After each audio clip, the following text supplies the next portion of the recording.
What if one act of compassion for animals could inspire an entire campus to care? Today on The Advocates, we meet a woman whose love for animals sparked a movement in the University of the Philippines, Diliman.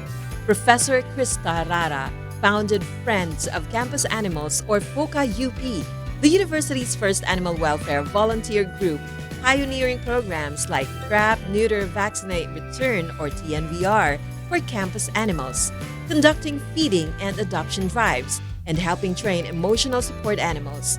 Meet the advocate behind this enduring mission of compassion. I'm Rochelle Rubio, and this is The Advocates, Empowering Voices.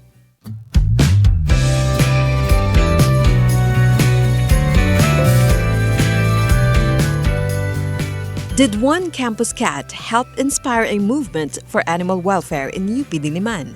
At the University of the Philippines, Diliman, cats and dogs have long roamed the campus. Some became quiet companions to students, guards, faculty, and staff. Others found refuge in classrooms, offices, and hallways. But in June 2015, concern spread across the campus. News circulated that community animals could be rounded up and brought to the city pound.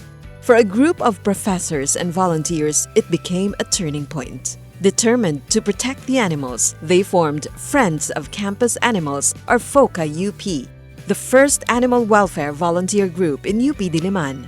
The organization promotes responsible and compassionate care for campus animals through spay and neuter initiatives, feeding programs, rescue efforts, adoption drives, and public education. Join us as FOCA UP founder Professor Krista Imperial Rara looks back on how the advocacy began and how did the community cat named Kit Kat help shape a movement that continues to care for animals on campus today. This takes me back down memory lane. June 2015, some friends at the College of, it was then still called at the time, College of Mass Communication, came to me and she was crying and she said, may memo na ipapa-round up na raw yung mga campus animals dadalhin sa pound. Paano na si Kit Kat? Paano na yung mga pusa natin? Hindi ba natin sila sa-save? The day before, nagising ako from a dream. When I woke up, I couldn't remember the dream anymore, pero I could remember the words, Friends of Campus Animals. I couldn't remember the circumstances, ano ba yun? Pero nung na-remember ko yung Friends of Campus Animals, I knew already in my heart that it was time to set up the animal group, the animal welfare group. Kasi some friends had been egging me to set it up kasi ang dami at the time mga cruelty sa animals sa UP. Pero sabi ko, paano ko isa-set up? Sinong mga members? Anong pera? Anong ganyan? But then, when I woke up from that dream, I knew it was time. And then the following day, the memo came na i-round up yung mga animals. So, I quickly talked to, siguro mga tatlo or apat, and I told them it's time to set up the an animal group. Tapos they were with me naman, so we set it up, and then days later, I spoke to the chancellor at the time. I told him that if friendly siya sa animals, sabi ko, we're going to help you. Hanap kami paraan na mag-TNVR or magkapon ng mga animals kasi dumadami na yung cruelty. Tapos he was so thankful, sabi niya, he's been thinking of ways to help the animals, pero parang ang daming kontra. There were more people at the time who didn't like animals to be in the campus. So he really welcomed the idea that there would be a group helping him. So yun nag-start, no? And then na-save namin yung pinakasabi kasi nung friend ko, paano na si Kit Kat, mawawala siya, kukunin ng pound. So we were able to save Kit Kat, who lived to 18 or 19 years old in the college. Prof. Krista recalls how she continued looking after Kit Kat even during the challenges of the pandemic. Nung nagkaroon ng COVID, nagkaroon siya ng grabing sipon. Ang sama-sama ng sipon niya. I believe it's the calicivirus. Syempre, hindi ako nagpupunta sa UP everyday. Nung nakita ko siyang gano'n na hinang-hina na hindi makahinga, I rushed her to the vet and I told the vet, please do everything to save her. They did everything. Tapos, wala, I had no choice, no? I spent for it. Tapos, nung na-save siya, I brought her. UP had a mini shelter at the time. Yung place kung saan ginagawa yung mga kapon. Doon ko siya iniwan. There's a caretaker, so she thrived doon. Pag pumupunta yung mga students, she would climb up their laps, matutulog siya sa kanila. Yung ganyan. So, she was happy naman doon. Hindi ko na siya binalik ulit out in the open kasi nalagaan na siya eh. Through the leadership of Prof. Krista and the support of her colleagues, KitKat and many campus animals were given care and protection. Yung FOCA kasi, we tried to make it into an organization with members, but it didn't work out. It became an organization of volunteers. Nagpupunta ako doon sa mga different units, sa mga dorms at the time. I would find out ano yung problema nila. Nakilala ko yung mga gwardya, yung mga nag-aalaga, yung mga nagpapakain at the time. Konti pa lang noon. One time, I went to one of the dorms kasi there was a complaint about the dorms. Bumabagyo. And I was supposed to meet a friend doon. Dapat dalawa kami pupunta sa dorm. My friend didn't come kasi nga may bagyo. So sabi ko, I was sitting in the car. Sabi ko, ano ba, uwi ba ako? Andito na ako. So I decided to go to the dorm. And pinapunta ako sa ibang dorm kasi the dorm manager was in another dorm. So I spoke to her and I explained the concept of TNVR where kakapunin natin yung mga pusa ninyo para ma-minimize na yung mga scratch and bites. Tapos, mas maganda rin ang buhay nila.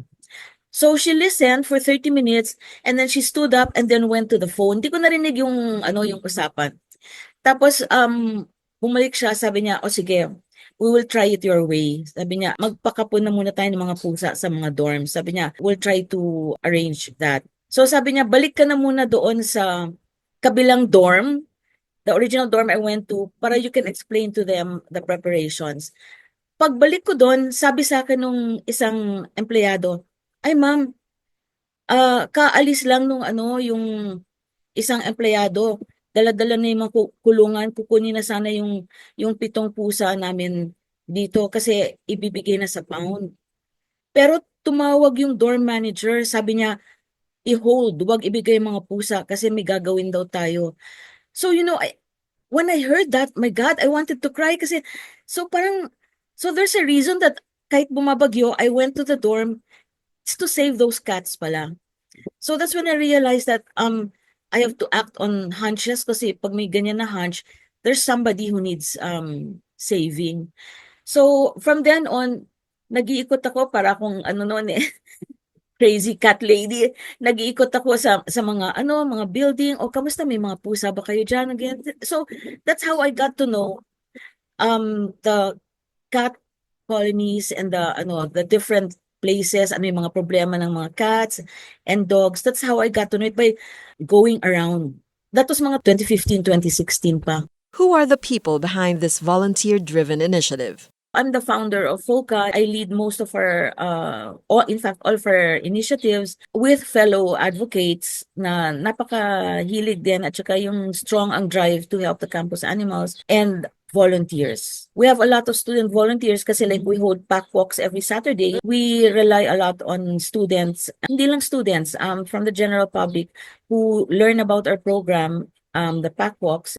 Among FOCA UP's initiatives are Trap, Neuter, Vaccinate, Return, or TNVR, information campaign about animal welfare, even training for emotional support animals. What is the group's mission and what kind of impact do they truly hope to create? Ang gusto talaga namin gawin is to help the campus animals. Madaming responsible owners, pinapabayaan yung mga animals na sa kalsada, so nasasagasaan, nagkakasakit. We conduct seminars para malaman nila that there's an alternative way of, I mean, these animals can help you if you let them. Diba? So, yun sana ang gusto namin na ma-impart sa mga tao na just give them a chance and animals come to you for a reason.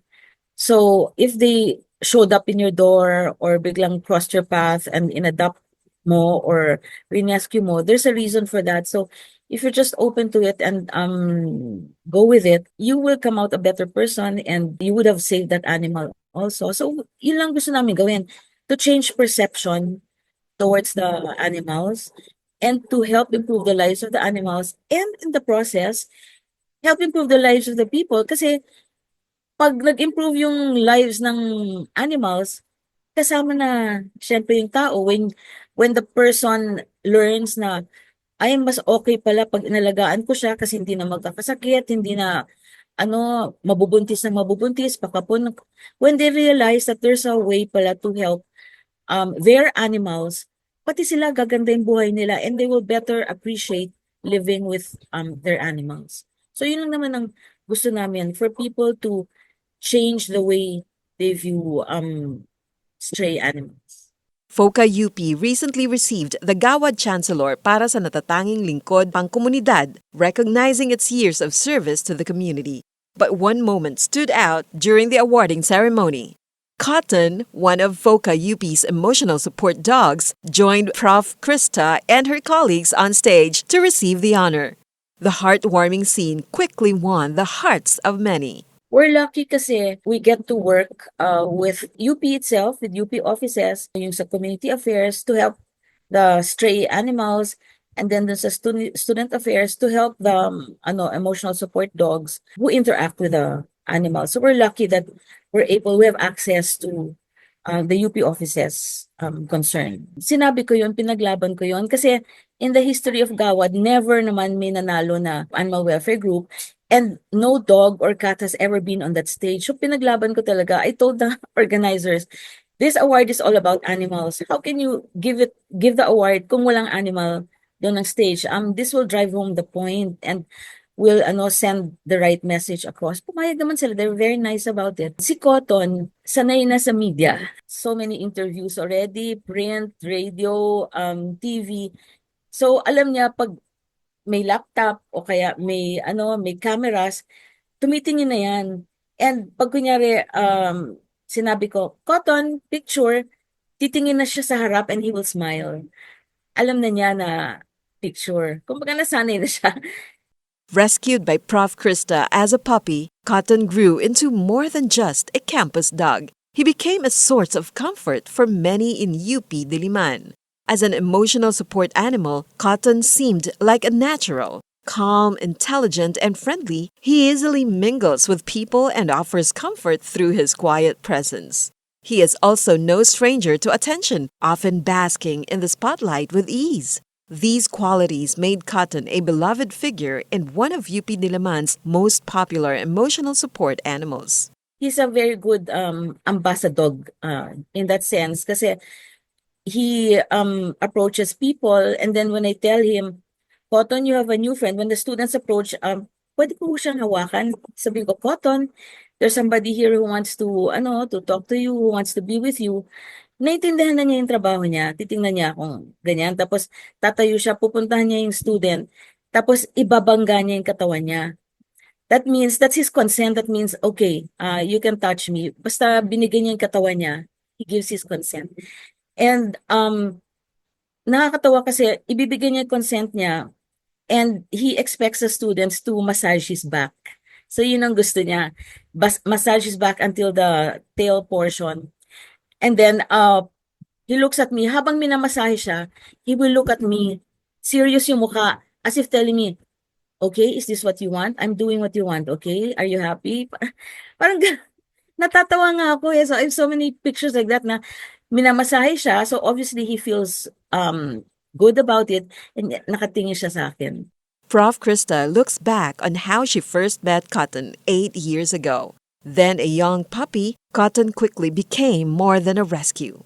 Their bond deepened over time. What amazed Prof. Krista was Cotton's intelligence. Even without formal training, he could perform tricks and respond to cues with ease. Sabi sa akin ng mga empleyado doon sa college, meron tayong bagong dog, puti, puppy pa, hindi natin alam kung paano nakapunta dito. Ipapatawag na namin yung pound para kunin siya.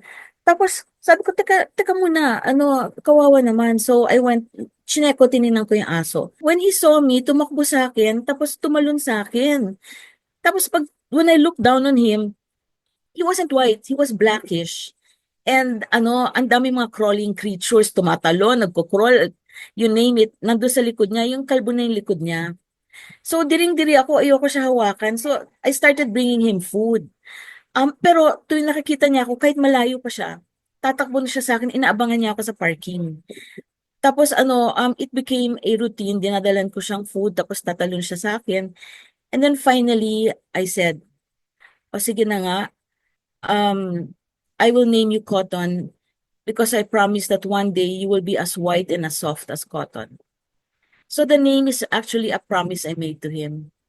So nung dumating yung one of the first kapon sa UP, dinala ko kagad siya. The first day nagtago siya, nafi-feel niya eh. So hindi siya dumating sa college, nagtago. Pero the next time hindi ko na hinintay yung day ng kapon. The day before when he came to see me, tinali ko na siya. Tapos I brought him for kapon the following day. Sumakay pa kami sa basura truck ng barangay. And I was saying nga, ikaw talaga ngayon lang nakasakay ng truck ng basura. Ang taas-taas pa, so the guys had to help me up and had to help up Cotton kasi he wouldn't ride without me. So dumating kami doon and then pabalik din.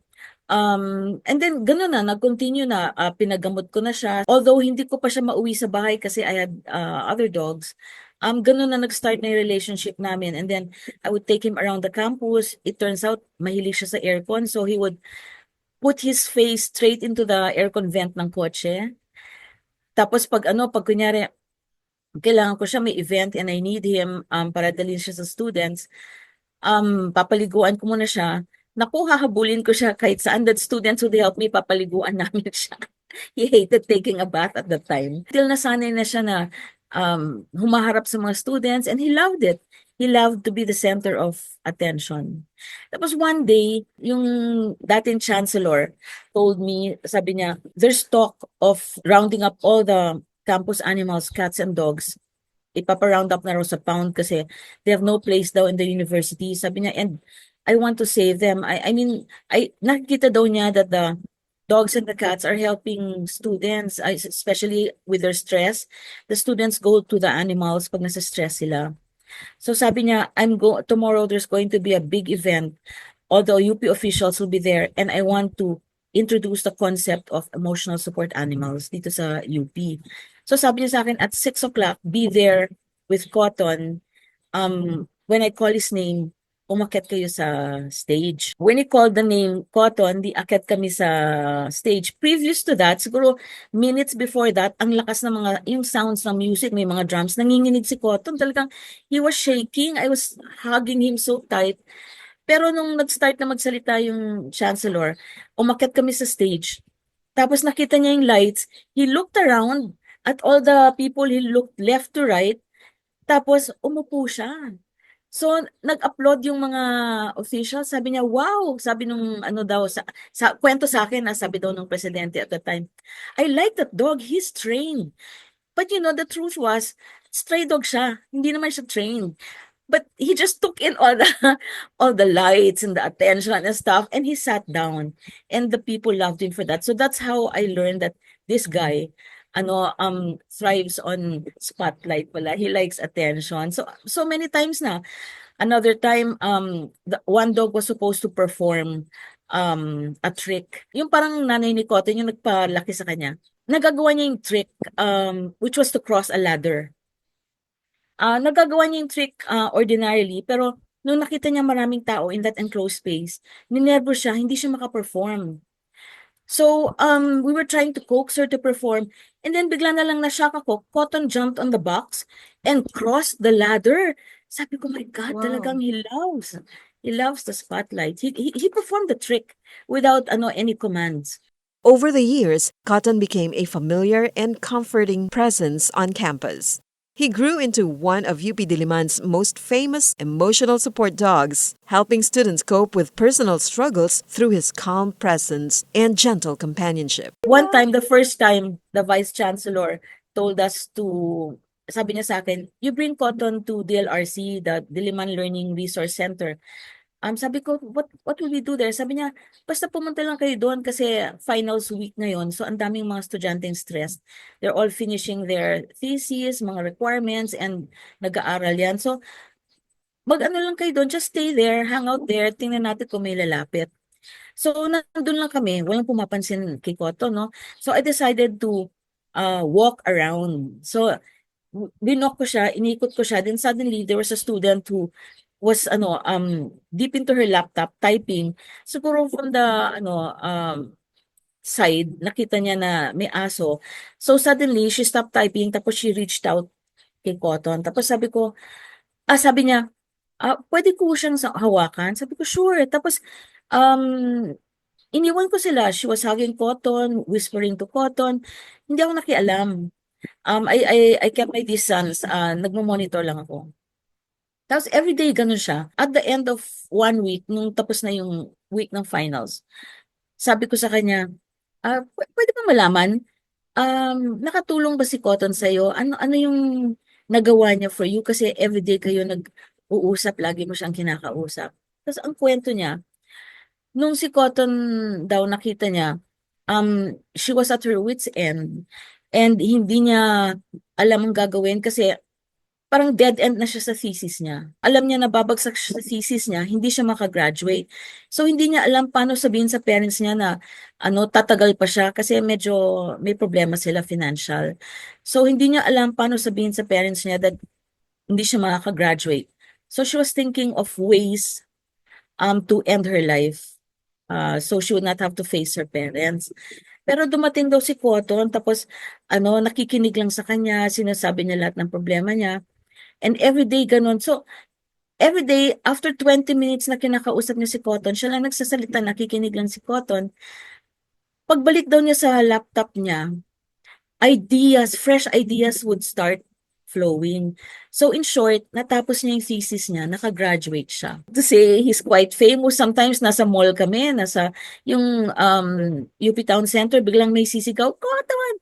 Now 8 years old, Cotton has become more than just a rescued dog to Professor Krista. He is a constant companion, a trusted partner, and an important part in her advocacy. Through the years, their bond has only grown stronger, making them nearly inseparable. Cotton is also my inspiration for doing what I do. I'm always thinking of how can I make him happy. Kasi lagi ko sinasabi sa kanya pag nasa kotse kami. Pag nasa kotse kami, I don't even talk to him. He's just there, nakaupo sa likod ng kotse. I can see him sa rearview mirror, nakatingin lang sa akin. Pag papasok na kaming UP, alam na niya. Tatayo na siya. Kahit na naka-aircon, alam na niya. Tapos sabihin ko, oh, alam mo na kung nasan ka. Are you happy? Tapos he look at me, tongue out, smiling. So I always tell him, when Cotton's happy, I'm happy. Also, I'm doing this, I'm helping the campus animals kasi I'm hoping that one day there will be more Cottons in safe homes. Diba? People will realize na okay pala mag-adapt ng stray dog. Kasi nagugulat sila, sabi nila, ha? Stray dog yan? Imposible. Kasi ang ganda-ganda na niya ngayon. But dati, blackish siya. Hindi ko nga alam na white siya eh. Pag inalagaan mo lang, talagang gaganda sila. So, parang he is the message also. So, I'm hoping that there will be more dogs like Cotton who will end up in safe homes than dogs in the streets. Kasi it's really not safe for them in the streets. Running animal welfare programs takes more than compassion. From Trap, Neuter, Vaccinate, Return or TNVR initiatives to emotional support animal training, feeding programs, rescue efforts, and veterinary care, even dog walking, these efforts require time, commitment, and resources. As a volunteer-driven organization, how does FOCA UP fund its programs and sustain its operations? So like other animal welfare groups, our biggest challenge is where to get the funds. Yung mga ibang grupo na kilala na, I won't mention names na anymore, pero kilala na sila. So it's easy for them to approach sponsors, to ask for donations, and millionaires, di ba? A lot of people donate to them kasi may shelter sila. Pero kami, we don't have shelter for now. Dati when we had a shelter, we were able during the COVID lockdown, we were able to adopt out mga more than 100 animals. Ipapagkapon kasi doon tapos we would rehabilitate, make sure na pagandahin namin sila ulit. And then ito maganda, we would put out pictures na I learned animal photography na what kind of pictures do people like to look at. So natuto ako ng animal photography and we would post about them, kanya-kanyang pictures and most of them were adapted out bago sinara yung Balay Kaibigan. Pero ang technique na sinunod ko doon, I let the animals choose. So darating yung tao sa Balay Kaibigan, sabihin nila, meron dumating na isang student na paralyzed siya. So she was so worried, sabi niya, what if I scare the cats? The cats are always afraid of my wheelchair. Sabi ko, no, don't worry about that. Just stay there in one corner and we'll see who approaches you. So, nandun siya, she just stayed there and we waited. And soon enough, may dalawang mag-best friends na lumapit sa kanya, nag-cuddle sa kanya, and sabi ko, you see, they're the ones who chose you. I'm so proud to say she graduated summa cum laude. Parang sinabi niya sa post niya na may pictures ng cats na she couldn't have done it without them. We also hear heartwarming stories from Balay Kaibigan. Here, adoption works differently. Instead of adopters choosing the animals are given the chance to choose the people they connect with. Prof. Krista shares remarkable adoption stories that seem straight out of a book or the movies. I call it BK or Balay Kaibigan. Meron isang student, sabi niya, ang tagal-tagal na sabi ko, umupo ka lang dyan. Siya, isang particular college. Tapos ang tagal-tagal niya, nakaupo lang siya, walang lumalapit. And there was only one cat from the same college. And that cat is suplada kasi pusa yun ng isang security guard noon. Tapos galit siya that we took her. The security guard gave her to us kasi sabi niya, COVID, lockdown, wala siyang mapapakain.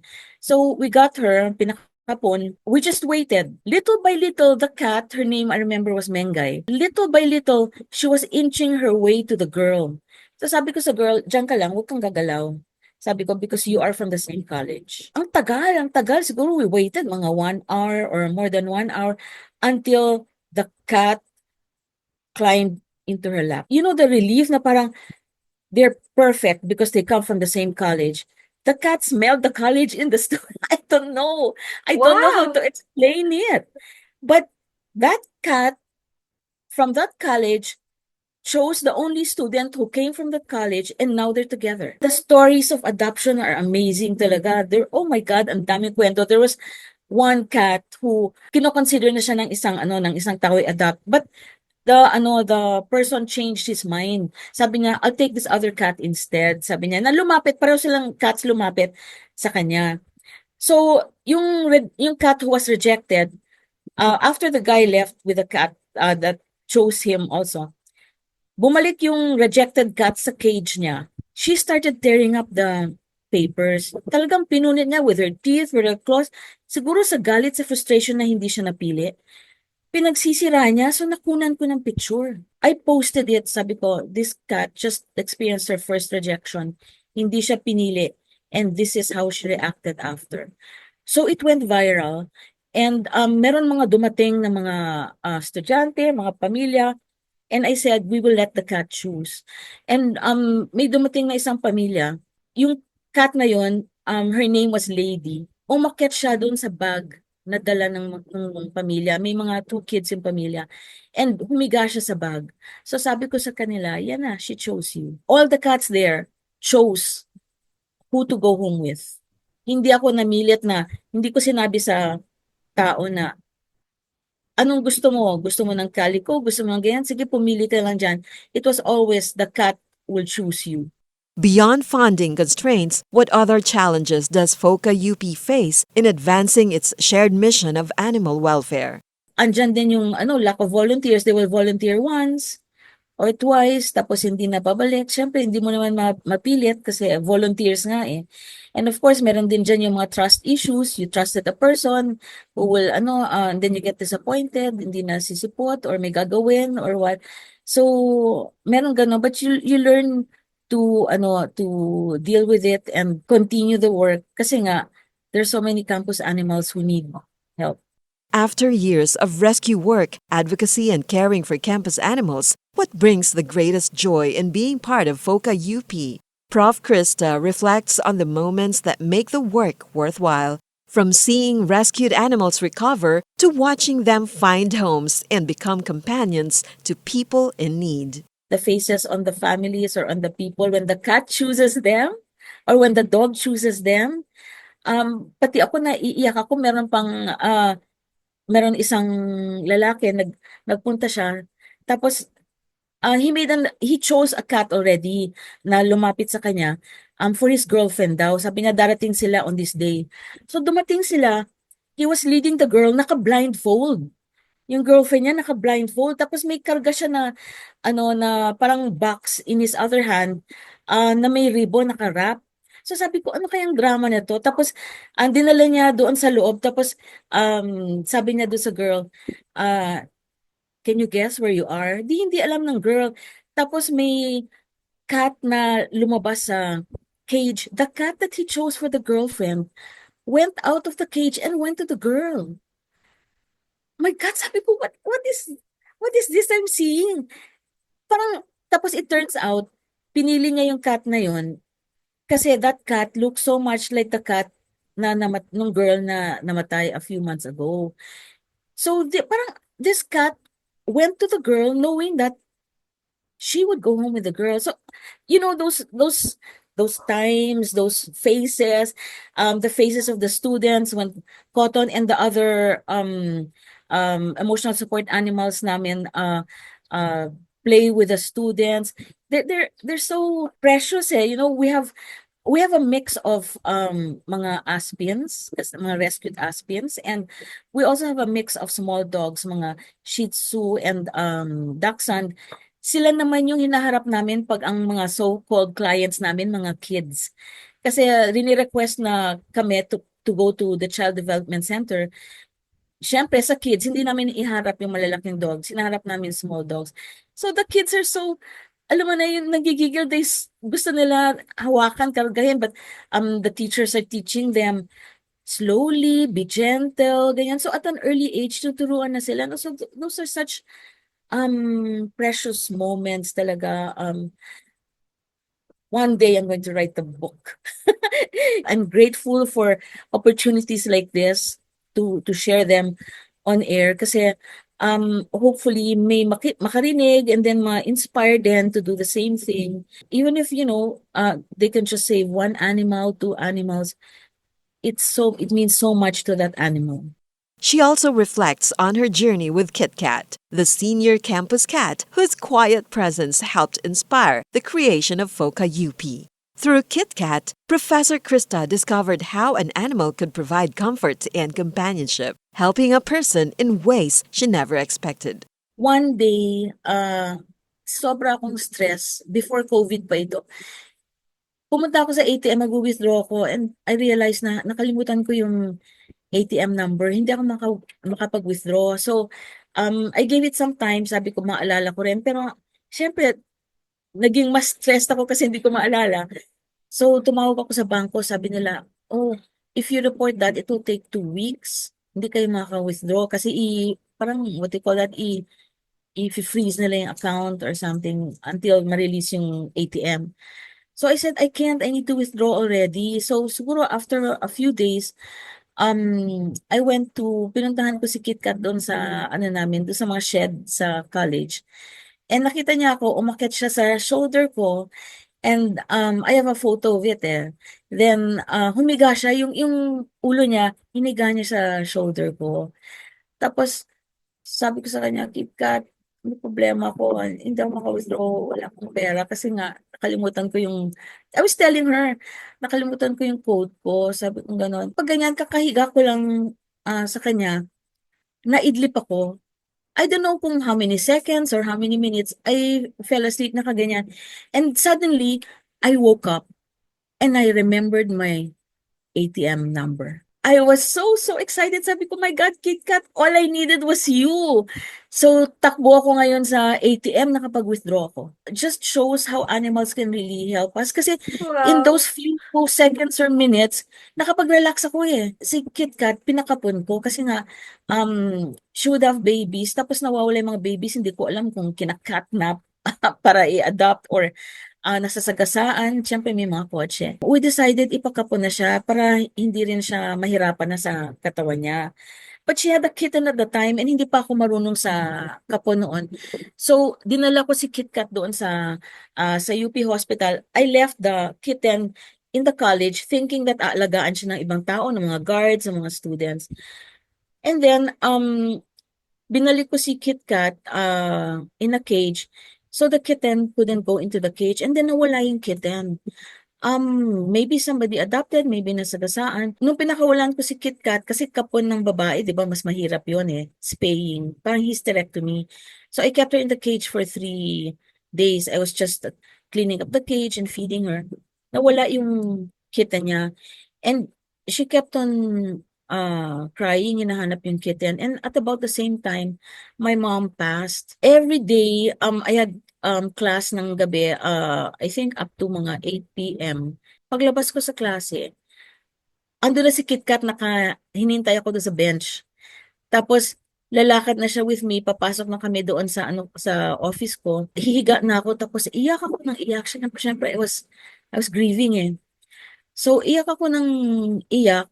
And si KitKat would come up on top of my chest, would look down on me straight into my eyes, and nakatingin siya sa akin, and naluluha din siya. Tapos sabi ko, KitKat, I'm so sorry about your baby. Sabi ko kasi, hindi ko pa alam the rules of TNVR at the time. Dapat pala pinasama ko na sa'yo. I was afraid na baka bumuka yung sugat pag the baby will patong sa kanya. So, she would look down. So, siguro mga, I don't know, 1 month, ganyan kami dalawa. Babalik kami sa kwarto ko. Iiyak na ako. She would lie on top of my chest. Tapos nakatingin lang sa akin. Nakasurvive ako. And KitKat was with me. That's why talagang very special si KitKat sa akin. And if Prof. Krista could leave the public with one message, what would she say about kindness, responsibility, and compassion for community and stray animals? Dati, sinusunod ko na sa buhay ko, pero I wouldn't talk about it kasi sabihin, crazy cat lady, sira ulo to or what. No? But now, I decided I have to speak out. I have to impart this message. Your animals are with you for a purpose. So it's not random. It's not a coincidence that they entered your life. They chose you kasi there's something you have to work out with them. So, kailangan malaman nyo yun, ano yung purpose nila sa buhay mo, and ano yung purpose mo sa buhay nila. Kasi, it's quid pro quo, di ba? You have to help each other. Ganun naman sa buhay in this world. Know why this animal, you're attracted to this animal, and why this animal chose you or entered your life. And you will be the happier for it, knowing why. And the second is, I believe that animals are spiritual beings. They have a soul. I cannot believe that cotton doesn't have a soul. We should rethink our concept of animals as just bantay or animals as just food for our consumption, or animals as just toys or for whatever purpose. No, they are spiritual beings. They are here for a purpose. These animals are also members of the community. Nakakatulong sila sa atin. Mga pusa nagpapatay ng daga, nagpapatay ng nagaano ng mga ahas. Mga aso nagbabantay sa atin, 'di ba? Emotional support. So, let's give them that chance to show us just how they can help us. And in the process, we can help them also. At UP Diliman, through Friends of Campus Animals or FOCA UP, emotional support animals like KitKat, Cotton, and many others offer more than companionship. For students carrying silent struggles, these animals provide comfort, connection, and sometimes a safe space to simply be heard without saying a word.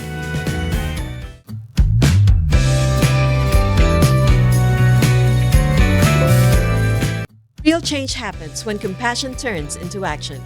Through dog walks, TMVR, and other animal welfare activities and training support for UP Diliman's emotional support animals, POCA UP continues to create a safer and more compassionate campus for animals and people alike. Through the leadership of Professor Krista Rara, this advocacy proves that such acts of kindness can leave a lasting paw print. I'm Rochelle Rubio, and this has been The Advocates. Join me again next Friday for another inspiring episode right here on Capital 104.3.